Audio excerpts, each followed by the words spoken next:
Pozdrav svima, dobrodošli u moj novi video. Ovo morate vidjeti šta se tu sve izdešavalo. Ovaj game je jako zanimljiv. Evo, kao što vidite, odmah na početku ekipa nas izbija. Sve nas kolju, osim mene naravno. Da, jaki su, ne možeš mi se približiti, ubijaju nas. Ovaj tu pokušava neke svoje trikove izvesti lijevo, ali dobro. Evo, imaju prvi push svojim robotom. Ali naravno mi branimo svojim životima. Tako da nema prolaza. Vidite. Dobro, krug 1 je završio, idemo dalje. Sad ja tu malo nešto pucam kao ovo ono. Ova Rosa me siluje, ubila me. Nema veze.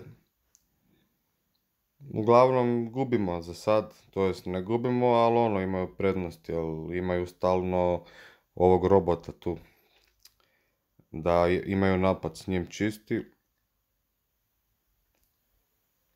Evo ga, opet su nas izbili. Ovaj tu ne znam šta radi, frajer je retardiran.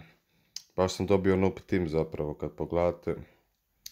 I evo opet se branimo. La la la la la la. Oni dolaze. Evo, oštetio nas je ovaj robot za... Imamo 81%. Ova tu opet pokušava ove neke svoje forice bacat. Ova Penny protivnička. Ajde, makni se, dosadna si. I evo ga. Pokušavamo zadnji krug skupiti ove tu stvari, da imamo robota. Da probamo neki napad napraviti. Još nas i vode jer su nas oštetili, mi njih nismo ni taknuli. I evo ga, no siege, znači šta sad, 20 sekundi je ostalo do kraja.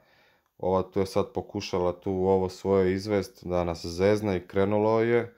Ovi tu uspečavaju, ali zato sam ja tu došao i oštetio ovo tu. I stavio naš tim u pobjedu, zato što sam ja spasio game. Mora neko spasit kad ovi ne mogu. Eto. Hvala na gledanju i vidimo se, pozdrav.